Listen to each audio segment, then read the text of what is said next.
Hello guys, চলে এসেছি নতুন একটা ভিডিও নিয়ে। আমি কিছুদিন আগে গেছিলাম ব্যাঙ্গালোর আমার মামার মেয়ের ট্রিটমেন্টের জন্য, কিন্তু আমার মামা মেয়ের সাথে যাওয়া হয়নি কারণ ওই ডেটে আমার এক্সাম ছিল। আমি গেছিলাম আমার কাকা কাকিমণির সাথে, ওরাও যাচ্ছিল ব্যাঙ্গালোর ট্রিটমেন্ট করাতে, তো ওদের সাথে আমিও টিকিট করে নিয়েছিলাম।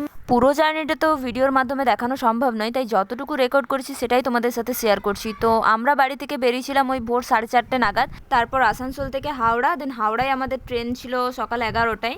দেন অ্যারাইভেল টাইম ছিল নেক্সট ডে বিকেল 4টে নাগাদ। আর কাকিমণি তো প্রচুর খাবার নিয়ে গেছিলো বাড়ি থেকে, বাট বিশ্বাস করো ট্রেনে উঠে খাবার যেটা মজা সেটা কিন্তু বাড়ির নিয়ে আসা খাবারের মধ্যে থাকে না। আমাদের সিট ছিল দুটো মিডিলে আর একটা আপারে, তো আপার সিটটা আমিই নিয়েছিলাম। দেন আমার প্রচণ্ড টায়ার্ড লাগছিল কারণ এর আগে আমি এতটা লং ডিস্টেন্স জার্নি করিনি। আর কাকিমণিও এদিকে একজনের সাথে অ্যাডজাস্ট করে লোয়ার বার্থটা নিয়েছিল। তারপর আমরা ঘুমিয়ে পড়লাম, দেন ঘুম থেকে উঠেও পড়েছি। তারপর ফ্রেশ হলাম, দেন চা খেলাম। আর একের পর এক জানলা দিয়ে স্টেশন দেখে যাচ্ছি আর ভাবছি যে কখন নামবো। অলরেডি আমাদের ট্রেন 1 ঘন্টা 1.5 ঘন্টা প্রায় লেট চলছিল। আমরা পুরো অধৈর্য হয়ে গেছিলাম, আর কাকা বারবার ফোনে খালি স্টেশনগুলো চেক করে যাচ্ছে আর দেখছে কখন ট্রেনটা ঢুকবে। আমাদের ট্রেন 1.5 ঘন্টা থেকে 2.5 ঘন্টা লেটে চলছিল। মনের মধ্যে না একটা এক্সাইটমেন্ট কাজ করছিল যে নতুন জায়গায় এসেছি। দেন আর এদিকে আমরা প্রচণ্ড ক্লান্ত হয়ে গেছি, বাট সব মিলিয়ে বেশ ভালোই লাগছিল।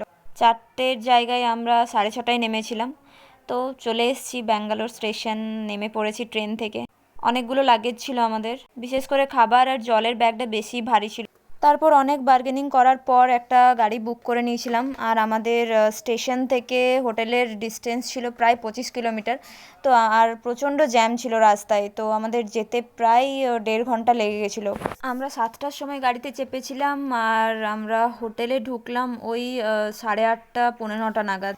আর দেখতেই পাচ্ছ যে বৃষ্টি হচ্ছিল, তো খুব সুন্দর ছিল ওয়েদারটা। তো চলো আবার দেখা হবে নেক্সট